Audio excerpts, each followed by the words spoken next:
Hello dear student, welcome. तभी हम लोग ज्योग्राफी का एक पेपर सॉल्व करें जिसमें ऑब्जेक्टिव्स भी पूरा डिस्कस कर लेंगे। ये मार्च 2022 का पेपर है। तो ऑब्जेक्टिव्स में ना सबसे पहले अपने को रिलेशन आता है, मतलब ए बी सी के साथ मैच करना है। तो इधर दिया है अंटार्कटिका। अंटार्कटिका बोले तो बर्फीला इलाका एकदम नीचे है। तो अंटार्कटिका का क्या मिलेगा इधर मालूम है क्या? इधर लिखिएगा परमाफ्रोस्ट, बहुत दूर है ये, मतलब ये आंसर मिल रहा है तुम्हारा। ओके, अंटार्कटिका का इधर वन लिख दिया। और इसमें से क्या आएगा? ये अंटार्कटिका कहाँ है तुम्हारा मालूम है क्या? ये अंटार्कटिका नो परमानेंटली रेसिडेंट, इधर कोई रहता नहीं है ना भाई, इतना बर्फ है तो कोई रहेगा क्या? नहीं। तो आप लोग क्या लिखेंगे? अंटार्कटिका लिखेंगे, डैश मार के परमाफ्रोस्ट लिखेंगे, पूरा बर्फीला इलाका है, उधर कोई रहता नहीं है। मतलब पूरा ज्योग्राफी पढ़ेगा तो ये रिलेशन आता है भाई। अभी मेट्रोपोलियन सिटी मतलब ऐसा शहर जहाँ बहुत सारे लोग रहते हैं। तो मेट्रोपोलियन सिटी बोलो तो जहाँ बहुत सारे लोग रहते। मिलियन सिटी, सिटी सिटी से याद हो गया ना तेरा भाई, है ना?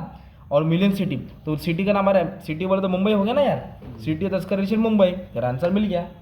फिर बोला है मार्केट गार्डनिंग। क्या बोला है? Market gardening. तो एक एग्रीकल्चर है ये, मार्केट गार्डनिंग। गार्डनिंग बोले तो एग्रीकल्चर के रिलेट हो गया।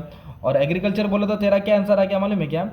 एग्रीकल्चर से क्या आएगा? पैसा आएगा, यूज ऑफ कैपिटल। इसमें ज़्यादा चीज़ मॉडर्न है ना, तो नया नया टेक्नोलॉजी लगे, ऐसा दिया है। पैनामा कैनाल, ये कैनाल है। ये कैनाल क्या है? अटलांटिक ओशन में। कौन से समुद्र में? अटलांटिक में। ओके, पैनामा कैनाल किधर है? अटलांटिक ओशन में है।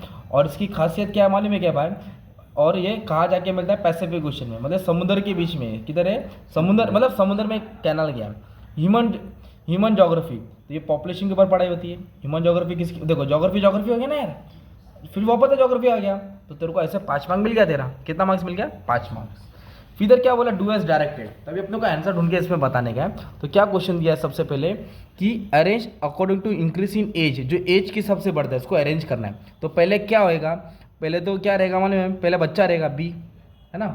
बच्चे के बाद क्या होएगा? फिर बड़ा होएगा, यंग होएगा। यंग के बाद क्या होएगा? अडल्ट होएगा। अडल्ट के बाद क्या होएगा? ओल्ड होएगा। खत्म। बी डी ए सी। क्या आंसर आएगा? बी डी ए सी, ये आंसर है तेरा, है ना? क्या बोला? अरेंज करने बोला है। इधर बोला अरेंज इन असेंडिंग ऑर्डर। सबसे छोटा क्या होता है? तो सबसे छोटा होता है सब अर्बन सिटी। क्या होता है? सी, सबसे छोटा सब अर्बन होता है। फिर इसके बाद सिटी आएगा। क्या आएगा? सिटी आएगा। फिर सिटी के बाद क्या आएगा भाई? मेट्रोपोलियन सिटी आएगा। फिर मेगा सिटी आएगा। पहले छोटा शहर, है ना, सब अर्बन, फिर सिटी, फिर मेट्रोपोलियन, फिर मेगा सिटी। हो गया। इधर बोला types of industry according to the capital, capital के हिसाब से। तो सबसे पहले छोटी इंडस्ट्री आएगी। छोटी इंडस्ट्री बोले तो माइक्रो, माइक्रो मतलब बहुत छोटा। फिर माइक्रो के बाद क्या आएगा? स्मॉल आएगा। स्मॉल के बाद मीडियम आएगा। मीडियम के बाद लार्ज आएगा, जैसे टी शर्ट के साइज है भाई, है ना? तो जितना पड़ेगा उतना आंसर आता है। बोला arrange administrative region according to area in ascending order. Ascending मतलब छोटा छोटा। तो सबसे छोटा क्या होता है भाई? तो इधर बोला असेंडिंग ऑर्डर, तो सबसे छोटा विलेज होता है। क्या होता है? विलेज। तो विलेज के बाद क्या आएगा? तालुका आएगा। तालुका बोले तो डी हो गया। तालुका के बाद क्या आएगा? डिस्ट्रिक्ट आएगा। क्या आएगा? डिस्ट्रिक्ट। डिस्ट्रिक्ट के बाद क्या आएगा? स्टेट आएगा।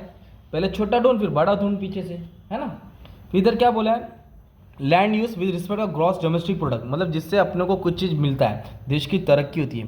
तो सबसे पहली ज़मीन क्या काम आती है? कल्टिवेटेड लैंड, जिससे हम लोग उगाते हैं कुछ। फिर कल्टिवेटेड लैंड के बाद हमारा आएगा लैंड अंडर फॉरेस्ट, नहीं ग्रेजिंग लैंड, चाहे गाय भैंस को चराना। फिर गाय भैंस चराने के बाद आएगा लैंड अंडर फॉरेस्ट, लकड़ी मिलना। फिर बैरन बोला तो बंजर जमीन। कौन सी जमीन? बंजर जमीन। तो ऐसे आपको अरेंज करने का था, है ना? अरेंज। तो ये तुम्हारा आंसर था। फिर इधर क्या बोला इधर अपने को? इनकरेक्ट फैक्टर, जो इनकरेक्ट है उसको ढूंढ के लिखना है। इनकरेक्ट मतलब फैक्टर अफेक्टिंग माइग्रेशन पॉपुलेशन, मतलब लोग पॉपुलेशन मतलब आबादी, माइग्रेशन मतलब यहाँ से लोग आते जाते हैं। तो क्यों जाते हैं? जॉब के लिए जाते हैं, ये भी राइट है। एजुकेशन के लिए जाते हैं, है ना? और किसके लिए जाते हैं? हेल्थ के लिए भी जाते हैं। ये सेंसस के लिए कुछ नहीं जाते हैं। जनगण गिनने के लिए पब्लिक जाते हैं क्या? नहीं। ये 3 चीज़ के लिए लोग यहाँ हुआ जाते हैं। तो ये क्या हो गया? इनकरेक्ट। तो ये आंसर आ गया सी। क्या आंसर है? सी। प्राइमरी इकोनॉमिक एक्टिविटी, प्राइमरी बोला तो जो एक्टिविटी नेचर के हिसाब से रहती है। तो नेचर के हिसाब से क्या रहती है मालूम है क्या? एग्रीकल्चर रहता है, हंटिंग रहता है, फिशिंग रहता है। इंडस्ट्री नेचर के हिसाब से रहता है क्या? नहीं। तो ये आंसर था, गलत आंसर था, small scale. Factor favourable to cotton, cotton industry के लिए क्या चाहिए? देखो, तो कॉटन के लिए ना मेरे भाई क्लाइमेट चाहिए, मार्केट चाहिए, सप्लाई चाहिए, मिनरल थोड़ी चाहिए। तो ये गलत आंसर हो गया ना। फिर बोला है मॉडर्न मोड्स ऑफ कम्युनिकेशन, बातचीत किससे करते हैं हम लोग? मोबाइल से करते हैं, है ना? बातचीत ईमेल से होता है, टेलीविजन से होता है। पर एरोप्लेन कुछ है क्या? एरोप्लेन ट्रांसपोर्ट है भाई। एरोप्लेन क्या है? कम्युनिकेशन बोले तो बातचीत। फिर बोला physical factor affecting reason development, reason development बोला है। तो डेवलपमेंट के लिए क्या क्या चाहिए? डेवलपमेंट के लिए टोपोग्राफी चाहिए, मतलब क्लाइमेट चाहिए, क्लाइमेट, वाटर सप्लाई, मार्केट ज़रूरत नहीं है। फिजिकल फैक्टर बोले तो ऊपर का चीज़ आता है। ऐसा अपने को इनकरेक्ट ढूंढने का था, है ना? अब ये थोड़ा हार्ड है, असर्शन और रीजनिंग, ये थोड़ा हार्ड है, समझाता हूँ। मतलब क्या दिया है असर्शन और रीजनिंग, मतलब यहाँ इधर एक असर्शन का मतलब होता है फर्टाइल प्लेन रीजन और डेंसली पॉपुलेटेड। एक सवाल पूछा है, रीजनिंग मतलब उसका रीज़न दिया है। फर्टाइल मतलब प्लेन ज़मीन जहाँ पब्लिक ज़्यादा रहती है, क्योंकि फर्टाइल सॉइल एग्रीकल्चर के लिए काम आता है। तो इसमें से कौन सा सही कौन सा गलत, ये बहुत क्रिटिकल है, कोशिश करता हूँ। तो जो ए और आर है ना, दोनों करेक्ट सेंटेंस है, दोनों गलत नहीं है, दोनों सही लिखा है। और इसमें ये बताना है कि जो आर है ना, आर वो उत्तर है, वो आंसर है किसका, ए का। ए सवाल है, ये उसका जवाब है। तो ये आंसर मैच हो रहा है, कौन सा, सी वाला। और बता दो एक सिंपल वाला ताकि तुमको समझ में आए। चलो ये वाला बता देता हूँ, कौन सा, फोर्थ वाला। फोर्थ वाले में क्या दिया है, humid climate in Mumbai is suitable for cotton in textile, Mumbai situated near Arabian sea. तो इधर दो सवाल बोला है, कैसा सवाल बोला है, ह्यूमिड क्लाइमेट, जो क्लाइमेट रहता है ना मुंबई का नॉर्मल गर्मी जैसा, वो कॉटन के लिए चाहिए, और मुंबई अरेबियन सी के बाजू में। अब इसमें क्या सही क्या गलत है, तो ए वाला सही है, जो मुंबई का क्लाइमेट है कॉटन इंडस्ट्री के लिए सही है, और मुंबई अरेबियन सी के बाजू में, तो मुझे सी मैच हुआ, क्योंकि ए और आर करेक्ट है, आर क्या है, करेक्ट आंसर है, आर जवाब किसका है, ए का।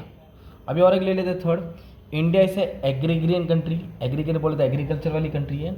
Population engage in agriculture high in India, मतलब अब एग्रीकल्चर में काम करने वाले इंडिया में आबादी ज़्यादा है, ये सवाल हो गया। तो अभी इसका उत्तर क्या मिल रहा है अपने को मालूम है, ये भी सी मिल रहा है, क्योंकि ए क्या हो गया असोसिएशन, और ये उसका एक्सप्लेनेशन हो गया है ना।